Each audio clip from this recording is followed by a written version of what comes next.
നമസ്കാരം, middle east ന്യൂസിലേക്ക് സ്വാഗതം. ആദ്യം നോക്കാം പ്രധാന വാർത്തകൾ. കേരളത്തിൽ SIR-മായി തിരഞ്ഞെടുപ്പ് കമ്മീഷന് മുന്നോട്ടു പോകാമെന്ന് സുപ്രീം കോടതി. തദ്ദേശ തിരഞ്ഞെടുപ്പിനുള്ള ഉദ്യോഗസ്ഥരെ SIR-ന് ഉപയോഗിക്കരുത്. പ്രതിപക്ഷ പ്രതിഷേധത്തിനൊടുവിൽ SIR-ൽ പാർലമെന്റിൽ ചർച്ചയ്ക്ക് തയ്യാറായി കേന്ദ്രം. ചൊവ്വാഴ്ച 10 മണിക്കൂർ ചർച്ച, ബുധനാഴ്ച മറുപടി. ഇന്നും ഇരുസഭകളും പ്രക്ഷുബ്ധം.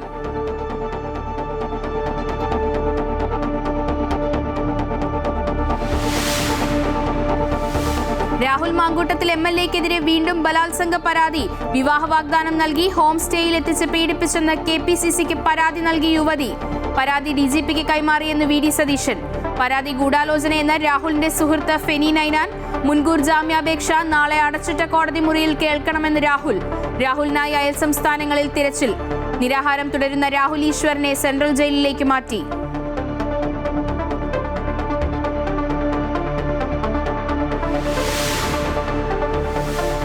സഞ്ചാർ സാത്തി ആപ്പിൽ വിശദീകരണവുമായി കേന്ദ്ര ടെലികോം മന്ത്രി.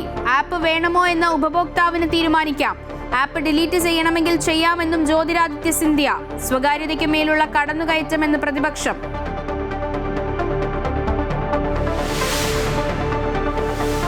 ലോകരാഷ്ട്രങ്ങൾക്ക് മുന്നിൽ നാണം കെട്ട് പാകിസ്ഥാൻ. ഡിറ്റ്വ ചുഴലിക്കാറ്റിൽ തകർന്ന ശ്രീലങ്കയ്ക്ക് നൽകിയ ദുരിതാശ്വാസ കിറ്റിലെ സാധനങ്ങൾ കാലാവധി കഴിഞ്ഞത്. സഹായമല്ല, മറിച്ച് അപമാനമെന്ന് ശ്രീലങ്ക. പാകിസ്ഥാനെ പ്രതിഷേധമറിയിച്ചു.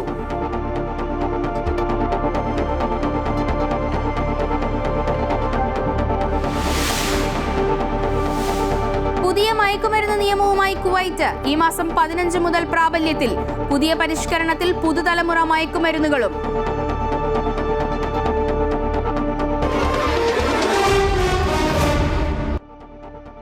പ്രതിപക്ഷ പ്രതിഷേധങ്ങൾക്കൊടുവിൽ SIR-ൽ ചർച്ചയ്ക്ക് തയ്യാറായി കേന്ദ്ര സർക്കാർ. ചൊവ്വാഴ്ച പാർലമെന്റിൽ 10 മണിക്കൂർ ചർച്ച നടക്കും. ബുധനാഴ്ച കേന്ദ്രമന്ത്രി മറുപടി നൽകും. വിഷയത്തിൽ പ്രതിപക്ഷ പ്രതിഷേധത്തെ തുടർന്ന് ഇന്നും സഭാ നടപടികൾ തടസ്സപ്പെട്ടതോടെയാണ് കേന്ദ്രം വഴങ്ങിയത്. 2 ദിവസത്തെ പ്രതിപക്ഷ പ്രതിഷേധങ്ങൾക്കൊടുവിൽ തീവ്ര വോട്ടർ പട്ടിക പരിഷ്കരണത്തിൽ ചർച്ചയാകാമെന്ന് കേന്ദ്രം സമ്മതിച്ചു. വൈകിട്ട് ചേർന്ന കാര്യോപദേശക സമിതി യോഗമാണ് ചർച്ചയ്ക്കുള്ള സമയം തീരുമാനിച്ചത്. തിങ്കളാഴ്ച വന്ദേമാതരത്തിന്റെ 150-ാം വാർഷികം സംബന്ധിച്ചുള്ള ചർച്ച നടക്കും. ചൊവ്വാഴ്ച SIR-ൽ ചർച്ച. 10 മണിക്കൂറാണ് ചർച്ചയ്ക്ക് സമയം അനുവദിച്ചിട്ടുള്ളത്. ബുധനാഴ്ച കേന്ദ്ര നിയമമന്ത്രി അർജുൻ റാം മേഘ്വാൾ ചർച്ചയ്ക്ക് മറുപടി നൽകും. SIR-ൽ അടിയന്തര പ്രമേയത്തിന് ഇന്നും നിരവധി നോട്ടീസുകൾ നൽകിയെങ്കിലും പ്രതിപക്ഷ ആവശ്യത്തിന് സർക്കാർ വഴങ്ങിയില്ല. ഇതോടെ രാവിലെ മുതൽ ഇരുസഭകളും ബഹളമയമായി.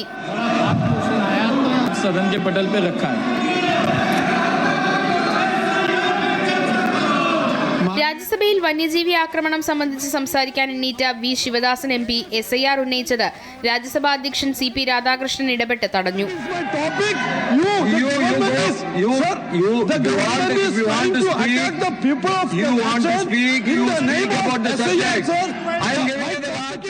പ്രതിപക്ഷ ബഹളത്തിനിടയിൽ റബ്ബർ ബോർഡുമായി ബന്ധപ്പെട്ട ബില്ലുകൾ ശബ്ദവോട്ടോടുകൂടി ലോക്സഭ പാസാക്കി. ചർച്ചയില്ലാതെ സഭാ നടപടികളുമായി സഹകരിക്കേണ്ടതില്ല എന്നുള്ളതായിരുന്നു പ്രതിപക്ഷ തീരുമാനം. അതേസമയം SIR വീണ്ടും സഭയിൽ കൊണ്ടുവരുന്നത് പ്രതിപക്ഷത്തിന്റെ വിഷയദാരിദ്ര്യമാണെന്ന് ഭരണപക്ഷം മറുപടി നൽകിയിട്ടുണ്ട്. ഈ സാഹചര്യത്തിൽ ചർച്ചയിൽ ഭരണപക്ഷം സ്വീകരിക്കാൻ പോകുന്ന നിലപാട് എന്താണെന്ന് വ്യക്തമായിട്ടുണ്ട്. തിരഞ്ഞെടുപ്പ് പരാജയത്തിന്റെ നിരാശ തീർക്കാനുള്ള സ്ഥലമല്ല സഭ എന്ന പ്രധാനമന്ത്രിയുടെ വാക്കും പ്രതിപക്ഷത്തിനു മുന്നിലുണ്ട്.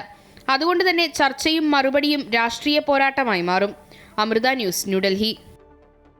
സംസ്ഥാനത്തെ SIR നടപടികൾ തുടരാമെന്ന് സുപ്രീം കോടതി. എന്യൂമറേഷൻ ഫോം സമർപ്പിക്കുന്നതിനുള്ള അവസാന തീയതി നീട്ടുന്നതിന് തെരഞ്ഞെടുപ്പ് കമ്മീഷന് നിവേദനം നൽകാൻ ചീഫ് ജസ്റ്റിസ് അടങ്ങിയ ബെഞ്ച് സംസ്ഥാനത്തിന് നിർദ്ദേശം നൽകി. സംസ്ഥാനത്തിന്റെ ആവശ്യം ന്യായവും നീതിയുക്തവുമെന്ന് സുപ്രീം കോടതി നിരീക്ഷിച്ചു. SIR പ്രക്രിയയിൽ കൂടുതൽ സംസ്ഥാന സർക്കാർ ജീവനക്കാരെ ഉപയോഗിക്കരുതെന്ന് സുപ്രീം കോടതി പറഞ്ഞിട്ടുണ്ട്. സംസ്ഥാന സർക്കാരല്ല, രാഷ്ട്രീയ പാർട്ടികളാണ് പ്രശ്നം നേരിടുന്നതെന്നും കോടതി വ്യക്തമാക്കി. താൽക്കാലികമായിട്ടാണ് ഈ ഉത്തരവ് സുപ്രീം കോടതി പാസ്സാക്കിയിരിക്കുന്നത്. ഈ പറയുന്ന ഹർജികളെല്ലാം അവർ അവിടെ പെൻഡിങ് തന്നെ വെക്കുകയാണ്. ഈ ഉത്തരവിൻ്റെ ആദ്യത്തെ ആ ഒരു ഖണ്ഡിക നമ്മളൊന്ന് കേട്ടിട്ടുണ്ടെങ്കിൽ സുപ്രീം കോടതി പറഞ്ഞത് ഇവരുടെ മറ്റ് ആവശ്യങ്ങളെല്ലാം ഉണ്ട്, ആ ആവശ്യങ്ങളെല്ലാം പിന്നീട് പരിഗണിക്കുന്നതായിരിക്കും എന്നും പറഞ്ഞിട്ടാണ് ഈ നീട്ടിവെക്കുന്നതിനെ കുറിച്ചിട്ട് സുപ്രീം കോടതി ഉത്തരവിട്ടിരിക്കുന്നത്. കേരളത്തിലെ SIR നടപടികളുമായി ബന്ധപ്പെട്ട നിലവിലെ സാഹചര്യങ്ങൾ പൂർണ്ണമായും കേന്ദ്ര സംസ്ഥാന തെരഞ്ഞെടുപ്പ് കമ്മീഷനുകൾ സുപ്രീം കോടതിയെ ധരിപ്പിച്ചു.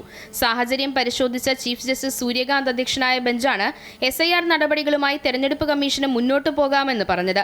അതേസമയം തദ്ദേശ തെരഞ്ഞെടുപ്പിനുള്ള ഉദ്യോഗസ്ഥരെ SIR-നായി ഉപയോഗിക്കരുതെന്നും സുപ്രീംകോടതി നിർദ്ദേശിച്ചു.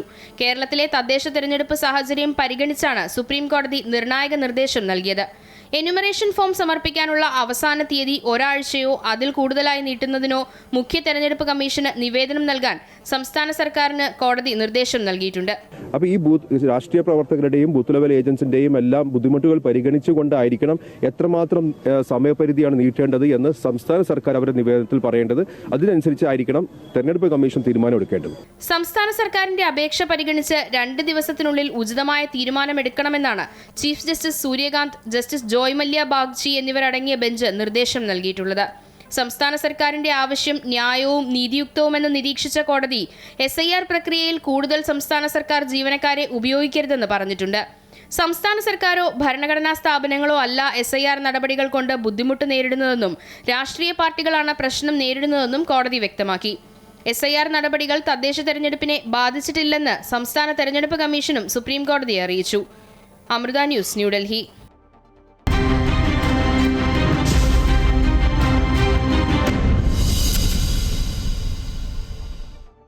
ലൈംഗിക പീഡന കേസിൽ ഒളിവിൽ കഴിയുന്ന രാഹുൽ മാങ്കൂട്ടത്തിൽ MLA-ക്കെതിരെ പരാതിയുമായി മറ്റൊരു യുവതി കൂടി രംഗത്ത്. ബംഗളൂരുവിൽ താമസിക്കുന്ന പെൺകുട്ടിയാണ് പരാതി നൽകിയത്. KPCC പ്രസിഡന്റിന് ഇമെയിൽ വഴിയാണ് പരാതി നൽകിയത്. പരാതി KPCC നേതൃത്വം പോലീസിന് കൈമാറിയിട്ടുണ്ട്. രാഹുലിന്റെ മുൻകൂർ ജാമ്യാപേക്ഷ കോടതി നാളെ പരിഗണിക്കാനിരിക്കെയാണ് പുതിയ പരാതി.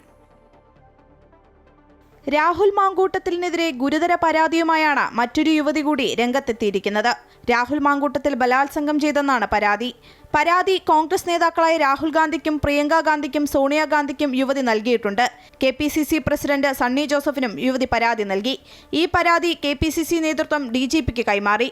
വിവാഹ വാഗ്ദാനം നൽകി ഹോം സ്റ്റേയിൽ വിളിച്ചുവരുത്തി പീഡിപ്പിച്ചുവെന്നാണ് പരാതി. ഗർഭം ധരിക്കാൻ രാഹുൽ നിർബന്ധിച്ചുവെന്നും പോലീസിൽ പരാതി നൽകാത്തത് ഭയം കാരണമാണെന്നും യുവതിയുടെ പരാതിയിലുണ്ട്. രാഷ്ട്രീയ സ്വാധീനം ദുരുപയോഗം ചെയ്ത് യുവതികളെ ചൂഷണം ചെയ്യുന്ന ലൈംഗിക വേട്ടക്കാരനാണ് രാഹുൽ മാങ്കൂട്ടത്തിലെന്നും യുവതി ആരോപിക്കുന്നു. കോൺഗ്രസ് പാർട്ടി ഈ കേസിൽ മാതൃകാപരമായാണ് പ്രവർത്തിച്ചതെന്ന് പ്രതിപക്ഷ നേതാവ് VD സതീശൻ പറഞ്ഞു. KPCC പ്രസിഡന്റ് അങ്ങനെ ഒരു പരാതി വന്നപ്പോൾ അദ്ദേഹം ഒരു മണിക്കൂർ പോലും അത് കയ്യിൽ വെക്കാതെ അപ്പോൾ തന്നെ അത് DGPക്ക് ഫോർവേഡ് ചെയ്തു. ഇതിനേക്കാൾ മാതൃകാപരമായിട്ടൊരു പാർട്ടി എങ്ങനെ ചെയ്യും? മുഖ്യമന്ത്രി പിണറായി വിജയന്റെ കയ്യിൽ കിട്ടിയ പരാതി അയച്ചിട്ടില്ലല്ലോ. CPM പാർട്ടി സെക്രട്ടറിക്ക് കിട്ടിയ പരാതി പലർക്കും അയച്ചിട്ടില്ലല്ലോ. പോലീസിന് അയച്ചിട്ടില്ലല്ലോ. പ്രധാനപ്പെട്ട പലരെ കുറിച്ചും. പക്ഷേ കോൺഗ്രസ് ഇതാണ്. ഒരു ജനപ്രതിനിധി ചീത്തപ്പേരുണ്ടാക്കിയ സാഹചര്യത്തിലാണ് പാർട്ടി സസ്പെൻഡ് ചെയ്തതെന്ന് K മുരളീധരൻ പറഞ്ഞു. ഇതിൽ കൂടുതൽ പാർട്ടിക്കൊന്നും ചെയ്യാനില്ല എന്നും അന്വേഷണവുമായി സഹകരിക്കുമെന്നും K മുരളീധരൻ വ്യക്തമാക്കി. അതിജീവിത എന്നുള്ള നിലയിൽ അവർ തന്ന പരാതി പാർട്ടിക്ക് ഇനി ചെയ്യാവുന്ന കാര്യം DGPക്ക് അയച്ചു കൊടുത്തു. പോലീസുമായി ഏത് കാര്യത്തിൽ വേണമെങ്കിലും പാർട്ടി സഹകരിക്കുന്ന കാര്യത്തിൽ സംശയമില്ല. രാഹുൽ മാങ്കൂട്ടത്തിൽ MLA നിലവിൽ ഒളിവിൽ തുടരുകയാണ്. പ്രത്യേക അന്വേഷണ സംഘം സംസ്ഥാനത്തിനകത്തും പുറത്തും വ്യാപകമായ തെരച്ചിൽ നടത്തുന്നുണ്ടെങ്കിലും MLA-യെ കണ്ടെത്താനായിട്ടില്ല. നാളെ രാഹുലിന്റെ മുൻകൂർ ജാമ്യാപേക്ഷ കോടതി പരിഗണിക്കാനിരിക്കെയാണ് പുതിയ പരാതി. മുൻകൂർ ജാമ്യാപേക്ഷ അടച്ചിട്ട കോടതി മുറിയിൽ പരിഗണിക്കണമെന്നാവശ്യപ്പെട്ട് രാഹുൽ മാങ്കൂട്ടത്തിൽ MLA തിരുവനന്തപുരം സെഷൻസ് കോടതിയിൽ ഹർജി നൽകിയിട്ടുണ്ട്. സ്വകാര്യത കണക്കിലെടുത്ത് ഹർജിക്ക് രഹസ്യ സ്വഭാവം വേണമെന്ന് രാഹുൽ ഹർജിയിൽ ആവശ്യപ്പെട്ടു. പോലീസ് പരാതിക്കാരിയുടെ തിരുവനന്തപുരത്തുള്ള സുഹൃത്തുക്കളുടെ മൊഴികളും ശേഖരിച്ചിട്ടുണ്ട്. അമൃത ന്യൂസ്, തിരുവനന്തപുരം. രാഹുൽ മാങ്കൂട്ടത്തിനെതിരെ ഉയർന്ന പുതിയ പീഡന പരാതിയിൽ പരാമർശിച്ച അടൂർ നഗരസഭ 8ാം വാർഡ് UDF സ്ഥാനാർത്ഥി ഫെനി നൈനാന്റെ പ്രചരണ പരിപാടികൾ നിർത്തിവെച്ചു. അടൂരിലെ ഇലക്ഷൻ കമ്മിറ്റി ഓഫീസും പൂട്ടി. രാഹുൽ മാങ്കൂട്ടത്തിൽ യുവതിയെ വിളിച്ചു വരുത്തി ഉപദ്രവിച്ചപ്പോൾ ഒപ്പമുണ്ടായിരുന്നത് ഫെനി നൈനാൻ ആയിരുന്നുവെന്നാണ് പരാതിയിൽ പറയുന്നത്. രാഹുലിനെതിരായ പുതിയ പരാതിയിൽ KPCC ഒരു നിലപാടെടുത്തിട്ടുണ്ടെന്നും വന്ന പരാതി ഉടൻ പോലീസിന് കൈമാറിയിട്ടുണ്ടെന്നും KPCC working president Shafi Parambil MP. പരാതിയിൽ കോൺഗ്രസ് അല്ല അന്വേഷണം നടത്തുന്നത്. CPM കൈകാര്യം ചെയ്യുന്ന പോലെയല്ല, നിയമപരമായി തന്നെ കാര്യങ്ങൾ നടക്കട്ടെ. ശബരിമല കൊള്ളയിൽ ജയിലിൽ കിടക്കുന്ന നേതാക്കൾക്കെതിരെ CPM എന്ത് നടപടി എടുത്തുവെന്നും ഒരു കാരണം കാണിക്കൽ നോട്ടീസ് പോലും CPM നൽകിയില്ലെന്നും അദ്ദേഹം കോഴിക്കോട് പറഞ്ഞു. ലീഗലി അതിൻ്റെ തുടർ നടപടികൾ എന്താണെന്ന് നോക്കി പാർട്ടി നിലപാടെടുക്കേണ്ടി വരികയാണെങ്കിൽ പാർട്ടി നിലപാടെടുക്കും. ഇനി ഒരു ചോദ്യം ഞാൻ പറഞ്ഞു, നിങ്ങൾ ഒരു ചോദ്യം, CPM സമാനമായ സാഹചര്യങ്ങൾ എന്താണ് കേരളത്തിൽ ചെയ്തത്? അപ്പോൾ ഞങ്ങൾക്ക് കോൺഗ്രസ് എന്നുള്ള നിലയിൽ, പാർട്ടി എന്നുള്ള നിലയിൽ ഞങ്ങൾക്ക് ഈ സ്റ്റെപ്പിൽ എടുക്കേണ്ട കാര്യങ്ങൾ ഞങ്ങൾ എടുത്തിട്ടുണ്ട്. CPM അത്തരം കാര്യങ്ങളെടുത്ത സമീപനമല്ല കോൺഗ്രസ് വെച്ച് പുലർത്തിയത്. ശബരിമല പ്രശ്നത്തെ ലഘൂകരിച്ച് കാണാൻ കഴിയയില്ല. രാഹുൽ മാങ്കൂട്ടത്തിൽ MLA-ക്കെതിരെ പരാതി നൽകിയ യുവതിയുടെ വിവരങ്ങൾ സാമൂഹ്യ മാധ്യമങ്ങൾ വഴി പ്രചരിപ്പിച്ചതിന് കൂടുതൽ പേർക്കെതിരെ കേസ്. കണ്ണൂരും എറണാകുളത്തും ഇന്ന് പുതിയ കേസുകൾ രജിസ്റ്റർ ചെയ്തു. സംസ്ഥാന വ്യാപകമായി 20 കേസുകളാണ് രജിസ്റ്റർ ചെയ്തിരിക്കുന്നത്. പരാതിക്കാരെ അധിക്ഷേപിച്ച കേസിൽ റിമാൻഡിലായ രാഹുൽ ഈശ്വർ ജയിലിൽ നിരാഹാര സമരത്തിലാണ്. രാഹുൽ മാങ്കൂട്ടത്തിൽ MLA-ക്കെതിരെ പരാതി നൽകിയ യുവതിയുടെ വിവരങ്ങൾ സാമൂഹ്യ മാധ്യമങ്ങൾ വഴി പ്രചരിപ്പിച്ചതിന് 3 ദിവസത്തിനുള്ളിൽ 20 കേസുകളാണ് രജിസ്റ്റർ ചെയ്തത്. ഇന്ന് കണ്ണൂരും എറണാകുളത്തുമായി 3 കേസുകൾ രജിസ്റ്റർ ചെയ്തു. കണ്ണൂരിൽ സുനിൽ മോൻ KM എന്ന ഫേസ്ബുക്ക് അക്കൗണ്ട് ഉടമയ്ക്കെതിരെയാണ് കേസ്. എറണാകുളം സൈബർ പോലീസ് 2 പേർക്കെതിരെയും കേസെടുത്തിട്ടുണ്ട്. റസാഖ് PA, രാജു വിദ്യാകുമാർ എന്നിവർക്കെതിരെയാണ് IT ആക്ട് പ്രകാരം കേസെടുത്തത്. സമൂഹ മാധ്യമത്തിലൂടെ പരാതിക്കാരിയുടെ ചിത്രങ്ങൾ പരസ്യപ്പെടുത്തിയതിനാണ് കേസ്. സൈബർ അധിക്ഷേപ കേസിൽ റിമാൻഡിലായ രാഹുൽ ഈശ്വർ ജാമ്യം തേടി ഹൈക്കോടതിയെ സമീപിക്കും. 14 ദിവസത്തേക്കാണ് Thiruvananthapuram additional chief judicial magistrate കോടതി റിമാൻഡിൽ വിട്ടത്. ഭക്ഷണം വേണ്ടെന്ന് ജയിൽ അധികൃതരെ രാഹുൽ ഈശ്വർ അറിയിച്ചു. ഇന്നലെ വെള്ളം മാത്രമാണ് കുടിച്ചത്. ഇന്നലെ റിമാൻഡ് ഉത്തരവ് വന്നപ്പോൾ തന്നെ ഇത് കള്ളക്കേസാണെന്നും ജയിലിൽ നിരാഹാരമിരിക്കുമെന്നും രാഹുൽ ഈശ്വർ വ്യക്തമാക്കിയിരുന്നു. അമൃത ന്യൂസ്, തിരുവനന്തപുരം. രാഹുൽ മാങ്കൂട്ടത്തിനെതിരെ ലൈംഗിക പീഡന പരാതി നൽകിയ യുവതിയെ അധിക്ഷേപിച്ച കേസിൽ അറസ്റ്റിലായ രാഹുൽ ഈശ്വറിനെ സെൻട്രൽ ജയിലിലേക്ക് മാറ്റി. നിരാഹാര സമരത്തിലാണെന്ന് അറിയിച്ച രാഹുലിനെ നിരീക്ഷിക്കേണ്ടതുണ്ടെന്ന കാരണത്താലാണ് പൂജപ്പുര ജില്ലാ ജയിലിൽ നിന്ന് സെൻട്രൽ ജയിലിലേക്ക് മാറ്റിയത്. താൻ നിരാഹാര സമരത്തിലാണെന്ന് രാഹുൽ സൂപ്രണ്ടിന് എഴുതി നൽകിയിരുന്നു. പിന്നാലെയാണ് ജയിൽ മാറ്റം. സഞ്ചാർ സാഥി ആപ്പിൽ വിശദീകരണവുമായി കേന്ദ്ര ടെലികോം മന്ത്രി ജ്യോതിരാദിത്യ സിന്ധ്യ. ആപ്പ് ഉപയോഗിക്കുന്നതിൽ ഉപയോക്താവിന് തീരുമാനമെടുക്കാം. ആപ്പ് വേണ്ടെങ്കിൽ ഒഴിവാക്കാമെന്ന് മന്ത്രി ജ്യോതിരാദിത്യ സിന്ധ്യ പറഞ്ഞു. അതേസമയം കേന്ദ്ര സർക്കാരിന്റെ നീക്കം സ്വകാര്യതയ്ക്ക് മേലുള്ള കടന്നുകയറ്റമെന്നാരോപിച്ച് പ്രതിപക്ഷം രംഗത്തെത്തി. ഓൺലൈൻ തട്ടിപ്പ് തടയാനും സൈബർ സുരക്ഷ ഉറപ്പാക്കാനുമാണ് സഞ്ചാർ സാഥി ആപ്പ് സ്മാർട്ട് ഫോണുകളിൽ നിർബന്ധമാക്കാൻ കേന്ദ്ര സർക്കാർ നിർദ്ദേശം നൽകിയത്. നവംബർ 28-നാണ് ഇത് സംബന്ധിച്ച ഉത്തരവിറങ്ങിയത്. 90 ദിവസത്തിനുള്ളിൽ ആപ്പിന്റെ കാര്യത്തിൽ തീരുമാനമെടുക്കാനാണ് സ്മാർട്ട് ഫോൺ കമ്പനികൾക്ക് വാർത്താവിതരണ മന്ത്രാലയം നിർദ്ദേശം നൽകിയത്. ഇതോടെ അതിശക്തമായ പ്രതിഷേധവുമായി പ്രതിപക്ഷം രംഗത്തെത്തി. കേന്ദ്ര സർക്കാരിന്റെ നീക്കം മൌലിക അവകാശങ്ങൾക്ക് മേലുള്ള കടന്നുകയറ്റമാണെന്ന് കോൺഗ്രസ് സംഘടനാ ജനറൽ സെക്രട്ടറി KC വേണുഗോപാൽ പറഞ്ഞു. ബിഗ് ബ്രദർക്ക് എല്ലാം നിരീക്ഷിക്കാനുള്ള നീക്കമാണിതെന്നും അദ്ദേഹം കൂട്ടിച്ചേർത്തു. പെഗാസസിന്റെ അനുഭവം ഇന്ത്യയിൽ ഉണ്ടായതുകൊണ്ടാണ് നിങ്ങൾ മാധ്യമപ്രവർത്തകരെ അടക്കം ജഡ്ജിമാരടക്കം പ്രധാനപ്പെട്ട രാഷ്ട്രീയ നേതാക്കന്മാരടക്കം അത് അനുഭവിച്ചതാണല്ലോ പെഗാസസിന്റെ. ആ അനുഭവം ഉള്ളതുകൊണ്ടാണ് ഇത്തരമൊരു നീക്കത്തിനെ ഞങ്ങൾ ശക്തമായിട്ട് എതിർക്കുന്നത്. കാരണം ഇത് വളരെ വ്യക്തമാണ്. ജനങ്ങൾക്ക് സൗകര്യമൊരുക്കാനെന്ന വ്യാജേന സാധാരണക്കാരൻ്റെ സ്വകാര്യതയിലേക്ക് കടന്നു കയറാനുള്ള കേന്ദ്ര സർക്കാരിൻ്റെ നടപടിയായിട്ട് മാത്രമേ ഇത് കാണാൻ കഴിയൂ. പ്രതിഷേധം ശക്തമായതോടെ വിശദീകരണവുമായി കേന്ദ്ര ടെലികോം മന്ത്രി ജ്യോതിരാദിത്യ സിന്ധ്യ രംഗത്തെത്തി. മൊബൈൽ ആപ്പ് വേണമെന്ന് നിർബന്ധിക്കുന്നില്ല, ആവശ്യമുള്ളവർക്ക് ഉപയോഗിക്കാമെന്നാണ് കേന്ദ്ര ടെലികോം മന്ത്രിയുടെ നിലപാട്. സൈബർ സുരക്ഷയുടെ സാഹചര്യം വിലയിരുത്തിയാണ് ഇത്തരമൊരു തീരുമാനമെടുത്തത്. അക്കാര്യത്തിൽ കേന്ദ്ര സർക്കാരിന് പിടിവാശിയില്ലെന്നും അദ്ദേഹം പറഞ്ഞു. संचार साथी एक ऐप है और एक पोर्टल है जिसके आधार पर हर एक उपभोक्ता अपनी सुरक्षा अपने हाथों से कर पाता है. ആപ്പ് ഒരിക്കലും വ്യക്തികളുടെ സ്വകാര്യതയിലേക്ക് കടന്നുകയറില്ലെന്നും സന്ദേശങ്ങളോ ഫോൺ റെക്കോർഡോ ശേഖരിക്കുകയില്ല എന്നും BJP MP സംബീത് പത്ര പറഞ്ഞു. एक रिपोर्टर है मोबाइल फोन में, जैसे आप रिपोर्टर हैं, आप कुछ चुराते नहीं हैं, आप संविधान को और देश को बचाने का काम करते हैं. जो मेरे सामने मेरे साथी बैठे हैं वो संचार साथी हैं. ഇത്തരം സംവിധാനങ്ങൾ നിർബന്ധിച്ച് നടപ്പിലാക്കുന്നതിലൂടെ ജനാധിപത്യമാണ് അപകടത്തിലാകുന്നതെന്ന് ശശി തരൂർ MP പറഞ്ഞു. Sanchar Saathi application pre install ചെയ്യണമെന്നായിരുന്നു സ്മാർട്ട് ഫോൺ നിർമ്മാതാക്കൾക്ക് നൽകിയിരുന്ന നിർദ്ദേശം. ഇക്കാര്യത്തിൽ കമ്പനികൾ ഇതുവരെ നിലപാട് വ്യക്തമാക്കിയിട്ടില്ല. അമൃത ന്യൂസ്, ന്യൂഡൽഹി. ശബരിമല സ്വർണ്ണക്കൊള്ളയിൽ അറസ്റ്റിലായ ദേവസ്വം ബോർഡ് മുൻ പ്രസിഡന്റും CPM നേതാവുമായ A. പത്മകുമാറിന്റെ ജാമ്യാപേക്ഷ പരിഗണിക്കുന്നത് ഡിസംബർ 8-ലേക്ക് മാറ്റി. കൊല്ലം വിജിലൻസ് കോടതിയാണ് ജാമ്യാപേക്ഷ പരിഗണിക്കുക. ശബരിമല സ്വർണ്ണക്കൊള്ളയിൽ ദേവസ്വം ബോർഡിന് കൂട്ടുത്തരവാദിത്തമുണ്ടെന്നാണ് പത്മകുമാർ ജാമ്യാപേക്ഷയിൽ പറയുന്നത്. കഴിഞ്ഞ ശനിയാഴ്ചയാണ് പത്മകുമാർ ജാമ്യാപേക്ഷ കൊല്ലം വിജിലൻസ് കോടതിയിൽ സമർപ്പിച്ചത്.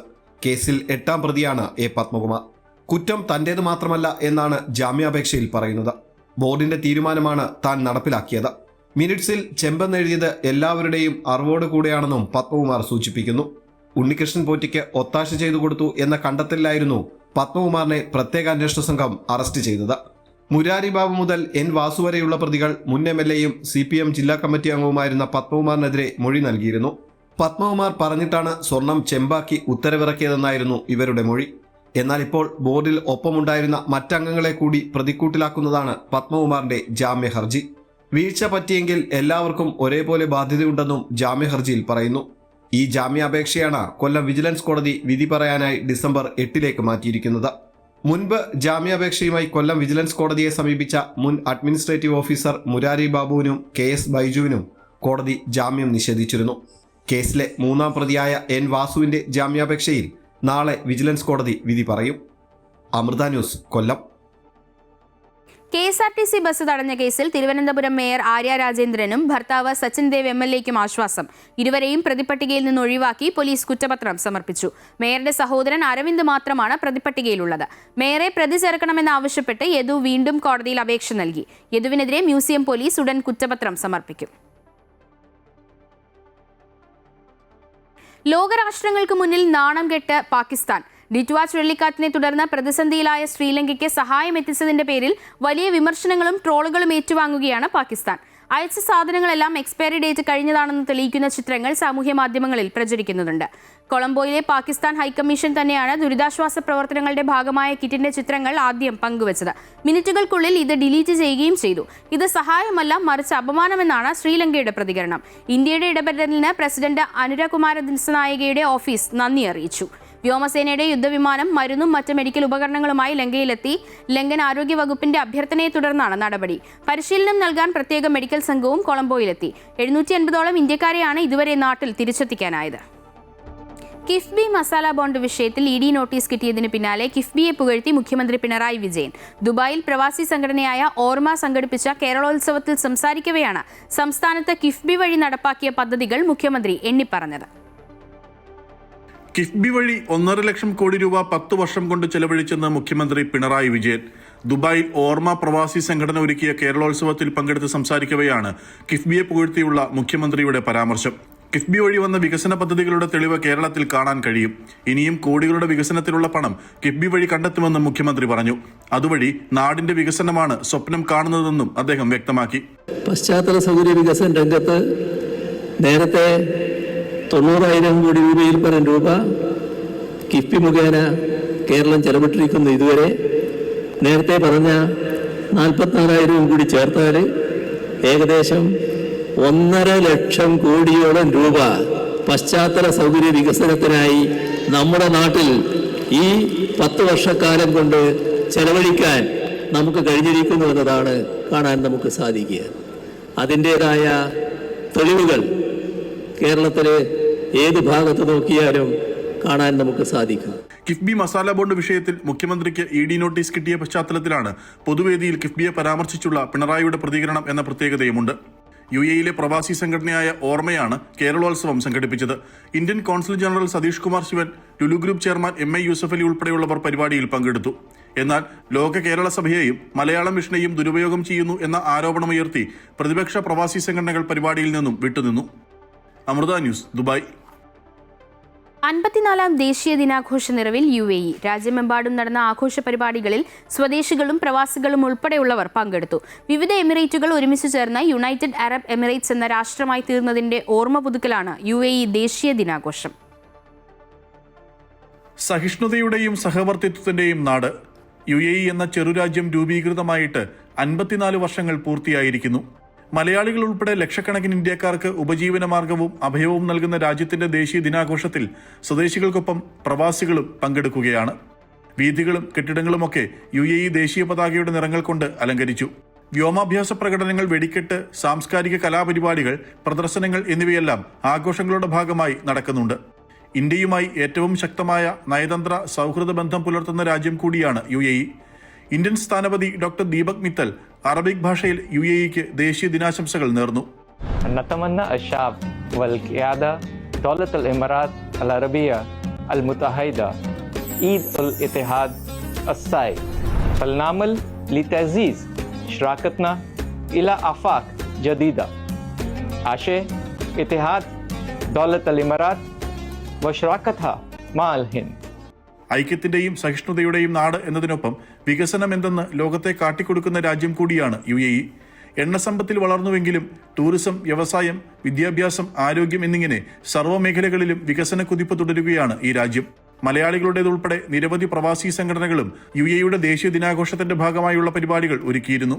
200ഓളം രാജ്യങ്ങളിൽ നിന്നുള്ളവർക്ക് അഭയം നൽകിയ മഹത്തായ UAE എന്ന രാഷ്ട്രത്തിനും രാഷ്ട്ര നേതാക്കൾക്കും അമൃത ന്യൂസിന്റെ ദേശീയ ദിനാശംസകൾ. Sreeraj Kaimal, Amrita news, Dubai.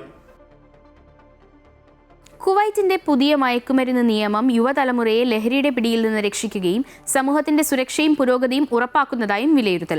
ഈ മാസം 15 മുതൽ പ്രാബല്യത്തിൽ വരുന്ന ഈ നിയമം 30 വർഷം പഴക്കമുള്ള പഴയ നിയമത്തെ പൂർണ്ണമായും പുനർനിർമ്മിച്ചുകൊണ്ടുള്ള സമഗ്ര നിയമ പരിഷ്കാരമാണ്. പഴയ നിയമം ഹാഷിഷ്, കൊക്കെയിൻ, ഹെറോയിൻ എന്നീ പരമ്പരാഗത ലഹരി മരുന്നുകളെയായിരുന്നു പ്രധാനമായും പരിഗണിച്ചിരുന്നത്. എന്നാൽ ക്രിസ്റ്റൽ മെത്ത്, സിന്തറ്റിക് കാനബിനോയിഡ് പോലുള്ള പുതുതലമുറ മയക്കുമരുന്നുകൾ നിയമപരിധിക്ക് പുറത്തായിരുന്നു. ഈ വിടവ് പരിഹരിക്കാനായാണ് 13 അധ്യായങ്ങളിലായി 84 വകുപ്പുകൾ ഉൾക്കൊള്ളുന്ന പുതിയ നിയമം രൂപം കൊണ്ടിരിക്കുന്നത്.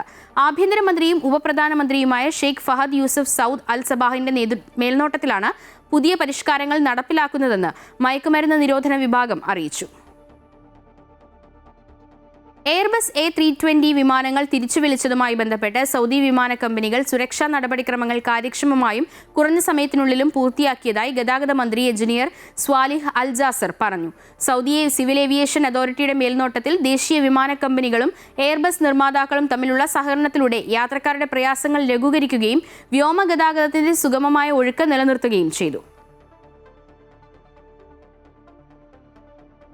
കുവൈറ്റിൽ ഡിസംബർ 6 ശനിയാഴ്ച മുതൽ ശൈത്യം ശക്തി പ്രാപിക്കുമെന്ന് അൽ ഉജൈരി സയന്റിഫിക് സെന്റർ. ഈ ദിവസം മുതലാണ് രാജ്യത്ത് അൽ മുറബാനിയ സീസണിന് തുടക്കം കുറിക്കുക.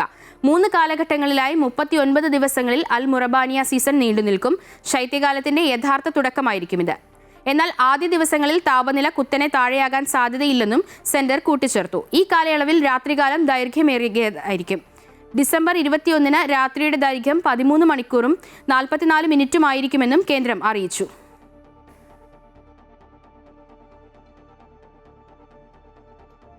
സൗദിയുടെ ഓൺലൈൻ സേവന പ്ലാറ്റ്ഫോമായ അബ്ഷിർ പ്ലാറ്റ്ഫോം വഴി സന്ദർശകർക്ക് ലഭ്യമായ ഡിജിറ്റൽ ID സൗദി അറേബ്യയിലെ ഔദ്യോഗികവും വിശ്വസനീയവുമായ രേഖയാണെന്ന് ജവാസാത്ത് ഡയറക്ടറേറ്റ് വ്യക്തമാക്കി.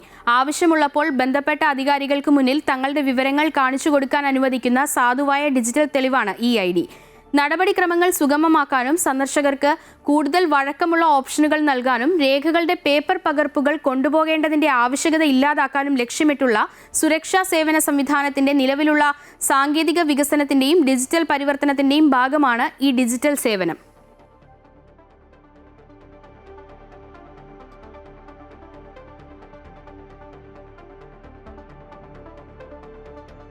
സൗദിയിൽ 5.5 വർഷത്തിനിടെ വ്യവസായ മേഖലയിൽ 1.5 ലക്ഷത്തിലേറെ സ്വദേശികൾക്ക് തൊഴിൽ ലഭിച്ചതായി സൗദി മാനവശേഷി സാമൂഹിക വികസന മന്ത്രാലയത്തിന് കീഴിലെ മാനവശേഷി വികസന നിധി അറിയിച്ചു. 2020 നും 2025 ആദ്യ പകുതിക്കുമിടയിൽ 1,51,000 സ്വദേശികൾക്കാണ് തൊഴിൽ ലഭിച്ചത്. ഇക്കാലയളവിൽ തൊഴിൽ ബന്ധിത പരിശീലനത്തിനുള്ള സ്വദേശികളുടെ മത്സരശേഷി വർദ്ധിപ്പിക്കാൻ 24 കരാറുകളിലാണ് ഒപ്പുവെച്ചത്.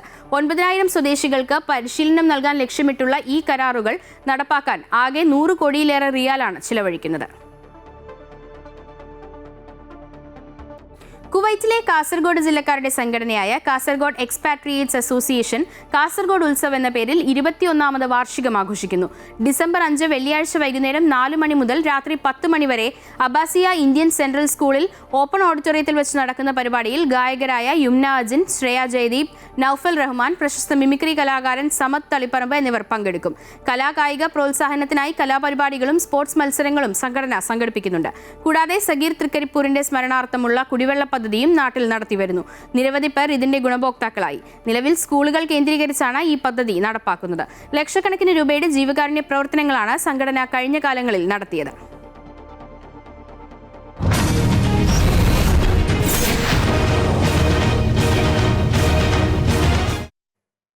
നിയമസഭാ തെരഞ്ഞെടുപ്പിൽ നേമത്ത് മത്സരിക്കുമെന്ന് BJP സംസ്ഥാന അധ്യക്ഷൻ രാജീവ് ചന്ദ്രശേഖർ. തൃശൂർ പ്രസ് ക്ലബ്ബ് സംഘടിപ്പിച്ച മുഖാമുഖം പരിപാടിയിലായിരുന്നു BJP അധ്യക്ഷന്റെ പ്രതികരണം. അത് ഞാനോ 100% എഴുതി വെച്ചോളൂ. 100% ഞാൻ മത്സരിക്കും. ഞാൻ കോൺസ്റ്റിറ്റ്യുവൻസി പറയാൻ വേണമെങ്കിൽ നിയമം കോൺസ്റ്റിറ്റ്യുവൻസിയിൽ ഞാൻ മത്സരിക്കും.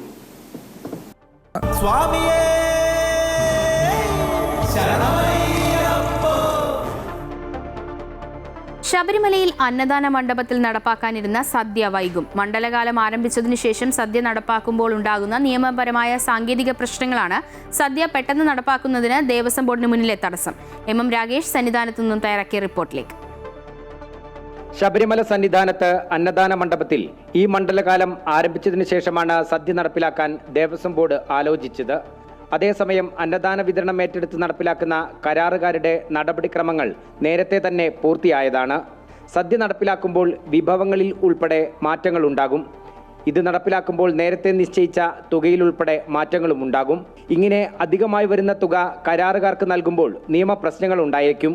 ഇത്തരം നിയമതടസ്സങ്ങൾ പരിഹരിക്കുന്നതിനുള്ള കൂടിയാലോചനകൾ നടക്കുകയാണ്. നിയമവശം അറിയുന്നതിന് ദേവസ്വം കമ്മീഷണറും എക്സിക്യൂട്ടീവ് ഓഫീസറും അടങ്ങുന്ന 5 അംഗ കമ്മിറ്റിയെ ചുമതലപ്പെടുത്തിയിട്ടുണ്ട്. ഈ കമ്മിറ്റി ചേർന്ന് നിയമപ്രശ്നങ്ങൾ ലോ ഓഫീസറുമായി ഉൾപ്പെടെ ചർച്ചകൾ നടത്തും. നിലവിൽ 240ഓളം പേർ അന്നദാന മണ്ഡപത്തിൽ ജോലി ചെയ്യുന്നുണ്ട്. സദ്യയാകുമ്പോൾ കൂടുതൽ ജീവനക്കാരെ നിയോഗിക്കേണ്ടി വരും. 4 തരം കറികൾ, പായസം, പപ്പടം, അച്ചാർ എന്നിവയടക്കമടങ്ങുന്നതാണ് സദ്യ. ഈ മണ്ഡലകാലത്ത് തന്നെ സദ്യ നടപ്പിലാക്കാനുള്ള ശ്രമങ്ങളാണ് ദേവസ്വം ബോർഡ് നടത്തുന്നത്. ശബരിമല സന്നിധാനത്ത് അന്നദാന മണ്ഡപത്തിൽ സദ്യ നടപ്പിലാവണമെങ്കിൽ ദേവസ്വം ബോർഡിന് മുന്നിൽ ചില കടമ്പകളുണ്ട്. അതായത് ചില സാങ്കേതിക പ്രശ്നങ്ങൾ പരിഹരിച്ചുകൊണ്ട് മാത്രമേയുള്ളൂ സദ്യ നടപ്പിലാക്കാൻ സാധിക്കുകയുള്ളൂ. MM Ragesh, Amrita news, Sannidhanam. India ദക്ഷിണാഫ്രിക്ക രണ്ടാം ഏകദിനം നാളെ. രണ്ടാം ഏകദിനവും ജയിച്ച് പരമ്പര ഉറപ്പിക്കാനാകും ഇന്ത്യ ലക്ഷ്യമിടുക. അതേസമയം ടെസ്റ്റ് മത്സരത്തിൽ നേടിയ ആധികാരിക ജയം രണ്ടാം ഏകദിനത്തിൽ പുറത്തെടുക്കാനാകും ദക്ഷിണാഫ്രിക്ക ശ്രമിക്കുക. റായ്പൂരിൽ ഉച്ചയ്ക്ക് 2 മണിക്കാണ് മത്സരം. ഇന്ത്യൻ ക്രിക്കറ്റ് ടീമിലെ അസ്വാരസ്യങ്ങൾ പരിഹരിക്കാൻ നിർണായക ഇടപെടലുമായി BCCI. നാളെ റായ്പൂരിൽ പരിശീലകൻ ഗൗതം ഗംഭീർ, മുഖ്യ സെലക്ടർ അജിത് അഗാർക്കർ എന്നിവരുമായി BCCI നേതൃത്വം ചർച്ച നടത്തും. രോഹിത് ശർമ്മ, വിരാട് കോഹ്ലി എന്നീ മുതിർന്ന താരങ്ങളും കോച്ച് ഗൗതം ഗംഭീറുമായി നിലനിൽക്കുന്ന അകൽച്ച പരിഹരിക്കുകയാണ് പ്രധാന ലക്ഷ്യം. BCCI അധ്യക്ഷൻ മിഥുൻ മൻഹാസ് യോഗത്തിൽ പങ്കെടുത്തേക്കുമെന്നാണ് സൂചന. Jeddah king Abdul Aziz university സ്റ്റേഡിയത്തിൽ സൗദി ഇന്ത്യൻ ഫുട്ബോൾ ഫോറത്തിന്റെ ആഭിമുഖ്യത്തിൽ നടക്കുന്ന സിഫ് റബിയ ടീം ചാമ്പ്യൻസ് ലീഗിൽ കഴിഞ്ഞ ദിവസം നടന്ന മത്സരങ്ങളിൽ A ഡിവിഷനിൽ മഹജർ FC-ക്കും B ഡിവിഷനിൽ IT സോക്കർ FC-ക്കും ഫാൽക്കൺ FC തൂവലിനും യാസ് FC-ക്കും ജയം. D ഡിവിഷനിൽ JSC soccer academy sporting united B ടീമിനെ തോൽപ്പിച്ച് സെമിയിൽ കടന്നു. സഹൽ അബ്ദുൽ സമദും റിസ്വാൻ അലിയും രാഹുലുമാണ് സ്കോറർമാർ. സൗദിയിലെ വിവിധ രാജ്യങ്ങളിൽ നിന്നുള്ള ഇന്റർനാഷണൽ സ്കൂളുകളെ ഒരുമിപ്പിച്ച് സൗദി അറേബ്യയുടെ ചരിത്രത്തിലാദ്യമായി ഗൂഗ്ലീസ് ക്ലബ്ബ് സംഘടിപ്പിച്ച Maxis Googlies international school football tournament season 2 വിജയകരമായി ജിദ്ദയിൽ സമാപിച്ചു. അണ്ടർ 13, 16, 18 എന്നീ 3 വിഭാഗങ്ങളിലായാണ് മത്സരങ്ങൾ സംഘടിപ്പിച്ചത്.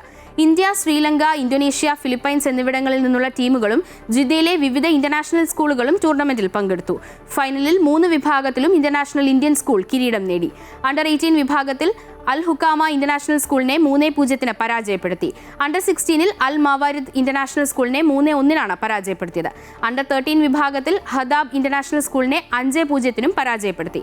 സമാപന ചടങ്ങിൽ ജിദ്ദയിലെ വിവിധ സാമൂഹിക, സാംസ്കാരിക, വിദ്യാഭ്യാസ രംഗത്തെ പ്രമുഖ വ്യക്തികൾ പങ്കെടുത്തു. മിഡിൽ ഈസ്റ്റ് വാർത്തകൾ പൂർണ്ണമാകുന്നു. കൂടുതൽ വാർത്തകൾക്കായി അമൃത ന്യൂസ് യൂട്യൂബ് ചാനൽ കാണുക. നമസ്കാരം.